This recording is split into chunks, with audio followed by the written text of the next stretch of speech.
प्रकाश का परावर्तन या इसे रिफ्लेक्शन ऑफ लाइट कहते हैं। ये प्रकाश का परावर्तन जानने से पहले हम लोग सबसे पहले जानते हैं प्रकाश।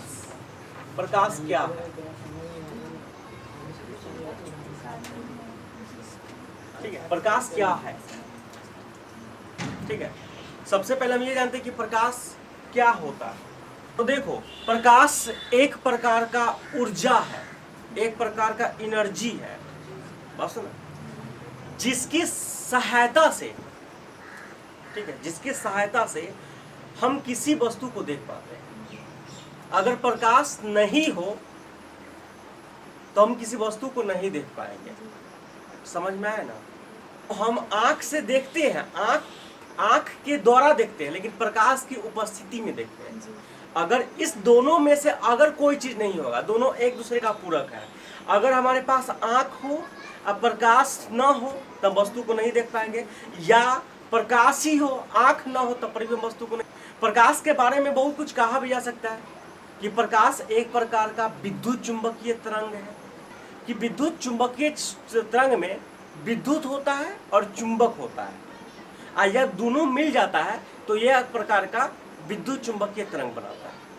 और इसकी गति जो प्रकाश का, अभी जो भी हम इसका स्टडी करेंगे वो हम करेंगे प्रकाश का सीधी रेखा में गति करता है। प्रकाश एक सीधी रेखा में गमन करता है, लेकिन हम जब बाद में विद्युत चुंबकीय तरंग के बारे में पढ़ेंगे तो वहां पे हम पढ़ेंगे प्रकाश जो था वह ऐसे गति करता है। ठीक है, यह है एक प्रकार का विद्युत चुंबकीय तरंग। ठीक, और इस तरीका से जो गति करता है इसको अनुप्रस्थ तरंग भी कहते हैं। ठीक है, अनुप्रस्थ तरंग करते हैं। तो आपसे पूछा जाए कि प्रकाश कौन सा तरंग है तो आप कहना अनुप्रस्थ तरंग। ठीक है, बात सुनो, तरंग दो प्रकार के होता है, एक होता है अनुप्रस्थ तरंग, एक होता है अनुदैर्ध्य तरंग।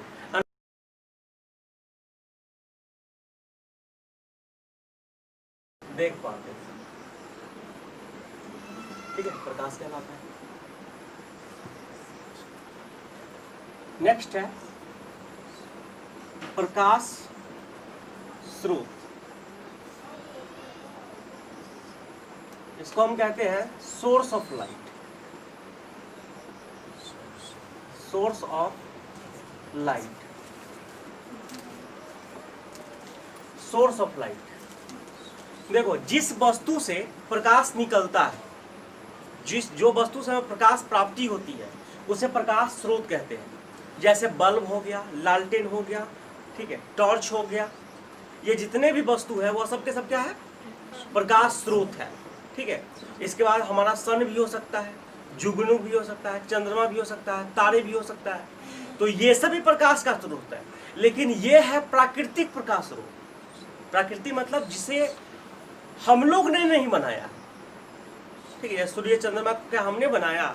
नहीं, तो इसको कहते हैं प्राकृतिक प्रकाश स्रोत। और कुछ होता है मानव निर्मित प्रकाश स्रोत। ठीक है, जैसे लालटेन हो गया, दीपक हो गया, मोमबत्ती हो गया, टॉर्च हो गया, ठीक है, बल्ब हो गया, एलईडी बल्ब हो गया, जितने भी प्रकाश है, जितने भी स्रोत है प्रकाश का, उसको हम कहते हैं मानव निर्मित प्रकाश स्रोत, या इसको आर्टिफिशियल कहते हैं। ठीक है, लिखो।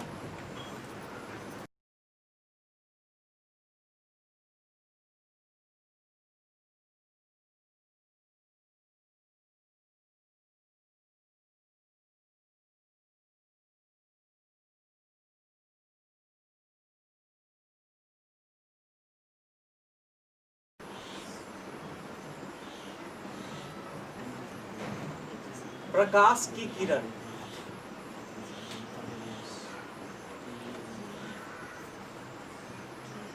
प्रकाश की किरण, प्रकाश की किरण। देखो, प्रकाश जिस पथ पे चलती है, प्रकाश जिस पथ पे चलती है उसे प्रकाश की किरण कहते हैं। लेकिन कभी भी प्रकाश एक दो नहीं चलती है, प्रकाश झुंड में चलती है, समूह में चलती है। बस ना, एक साथ बस ना बंडल निकलता है प्रकाश का, एक दो प्रकाश नहीं निकलता है। बस ना, किसी भी ऑब्जेक्ट से अगर बल्ब जल रहा है तो उसमें एक प्रकाश नहीं आती है, बल्कि प्रकाश समूह में चलता है। ठीक है, तो जो समूह में चलता है उसको प्रकाश का किरण पुंज कहते हैं। बात सुनो, जैसे अगर यहाँ पे हम दिखावे तो यह प्रत्येक प्रकाश है और इस पूरे समूह को हम कह सकते हैं प्रकाश के किरण पुंज।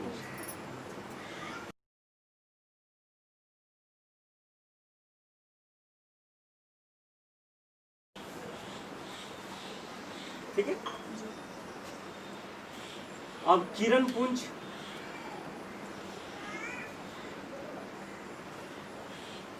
ठीक है, तो देखो प्रकाश का किरण पुंज इसको बोलते हैं बीम ऑफ लाइट। बात सुना, किरण पुंज तब प्रकाश समूह में गमन करती है। ठीक है, प्रकाश की किरण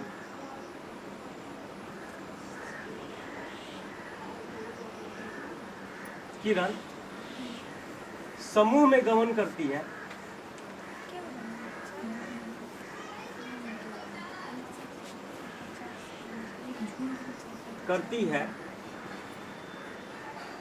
उसे प्रकाश का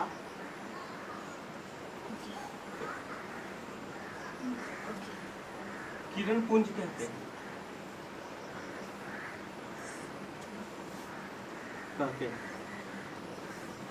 अब प्रकाश के किरण पुंज के कुछ प्रकार भी होते हैं। ठीक है, किरण पुंज के प्रकार, किरण पुंज के प्रकार। ठीक है, प्रकाश के किरण पुंज 3 प्रकार के होते हैं।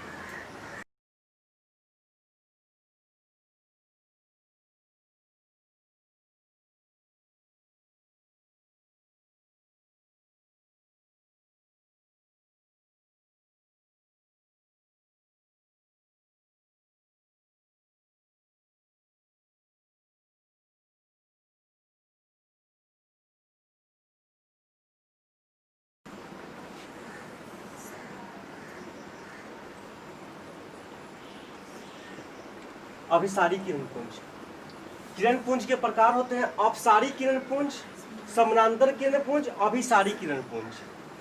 तो जो अपसारी किरण पुंज होते हैं, अपसारी किरण पुंज होता है, नाम से इसका अपसारी, यानी कि एक बिंदु से प्रकाश फैल जाता है। जैसे बल्ब का प्रकाश जल रहा है एक पॉइंट पे और यह पूरा रूम में फैल जाता है इसकी किरण पुंज। तो एक बिंदु से किसी प्रकाश स्रोत एक बिंदु से निकल कर सामने फैल जाती है।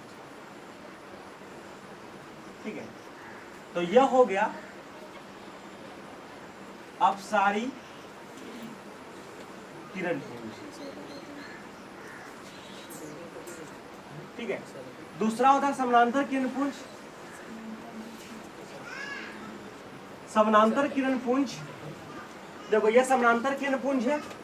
समानांतर किरण पुंज किसी प्रकाश स्रोत से प्रकाश निकलती है और एक दूसरे के समानांतर गमन करती है, तो इसे हम समानांतर किरण पुंज कहते हैं। समानांतर किरण पुंज। और तीसरा होता है अभिसारी किरण पुंज। अभिसारी किरण पुंज वैसे प्रकाश को कहते हैं जो प्रकाश स्रोत से प्रकाश निकलकर एक बिंदु पर आके मिलता है। ठीक, एक पॉइंट पे आके मिलता है। ठीक है, यहाँ पे आके मिलता है सब, तो इसको बोलते हैं अभिसारी। ठीक है, तो अपसारी, समानांतर और अभिसारी। आगे प्रकाश के गुण के आधार पे यहाँ पे पदार्थ का वर्गीकरण किया गया है। ठीक है, प्रकाश के गुण के आधार पे, प्रकाश के गुण के आधार के कहने का मतलब यह है कि प्रकाश कहाँ गमन कर सकता है, कहाँ गमन नहीं कर सकता है और कहाँ कम गमन कर सकता है। ठीक है, तो आइए यहाँ पर देखते हैं।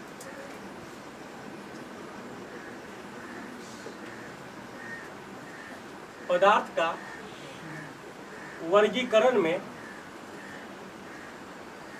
यहाँ पर पदार्थ जो था वो 3 प्रकार के होते हैं।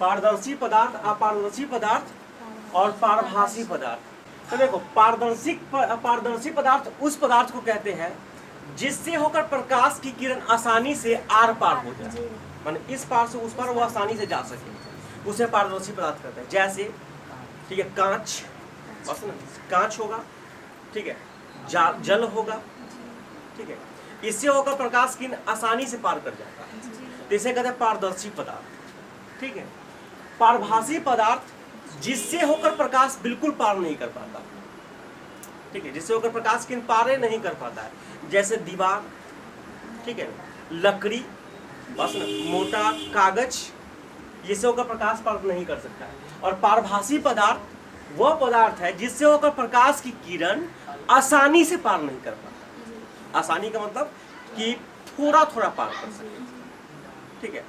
तो इसका उदाहरण क्या हो जाएगा, तो तेल लगा हुआ कागज, ठीक है, पॉलीथीन हो जाएगा, बस ना घिसा हुआ कांच हो जाएगा, बस ना। तो इस तरीका से हमारा जो कपड़ा है, ठीक है, इससे होकर प्रकाश पूरा पार नहीं कर पाता, आसानी से पार नहीं कर पाता है, तो इसे हम क्या कहते हैं, पारभासी पदार्थ, ठीक है। तो आप इस के डिफिनीशन आप लोग